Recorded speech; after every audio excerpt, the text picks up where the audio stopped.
Hey everyone, thanks for joining us for this week's pastoral update. I wanted to take a second to look back and look ahead a little bit from this last Sunday and then look ahead to next Sunday.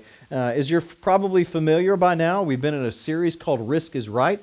It's based upon a book by John Piper with the same title. Let me encourage you, if you've not read that book or picked it up yet, let me encourage you to do that. It's a real simple read, and it basically does a lot of what we're doing here on Sunday mornings, at looking at passages in the Old and the New Testaments in which people were called to take a risk. They were called to step out in faith and follow the Lord. And what can we learn from their examples? And what is it that God maybe is calling us to risk in or take a step of faith in?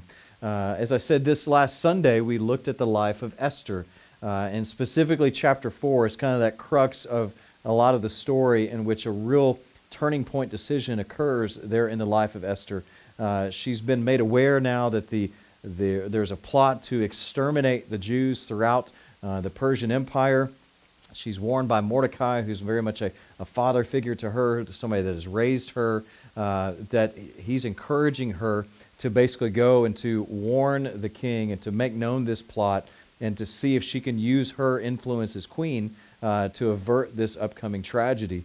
And so her initial response is a hesitancy, realizing that she could very easily be killed for such an action. And then Mordecai tells her, look, it may be that God has placed you in this position for such a time as this. It's a very well-known passage that a lot of us are probably familiar with. And I think the application for us is pretty straightforward. That in the same way that God has appointed Esther to be in that position, God appointed Joseph to be in a very prominent position there in Egypt and Genesis. God has placed each of us.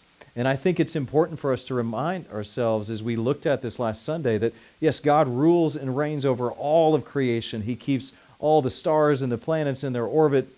And He's also in the very details, not just of creation, but of our lives as a whole. And that He's appointed us in the places that we are, in our places of influence, in our schools, in our workplaces, in our homes, in our neighborhoods, the stores that we go to. God is sovereignly over all the details of all of those aspects of life. And so we have to then, with that perspective, begin to say, God, what do you have for me today? What area are you calling me to take a step of faith in? Where is it you're calling me to maybe even take a risk with the circle of influence, with the people, with the community that you've placed me in? And so let me encourage you this week to have that mindset as you go throughout your week, to be thinking about, God, what is it you have for me this week? Where are you calling me to take a step of faith? And then this Sunday, we're going to look ahead to the New Testament. We're going to find ourselves back in Philippians chapter 4 there, where Paul is going to be just really praising the Philippian church. This is a beloved church of his that he helped to start and has seen it grow and prosper. And there, in that passage in Philippians chapter 4, Paul is thanking the Philippian church for their overflowing generosity. When a lot of other people had abandoned him, they had taken a step of faith to provide for his ministry expenses. We're going to see what kind of lessons we can learn from that passage there. It talks a lot about contentment. It talks about the Lord supplying our needs. And all of that, I think, is a great lesson for us as we maybe even are willing to take a step of faith and to take a risk even in areas such as our finances.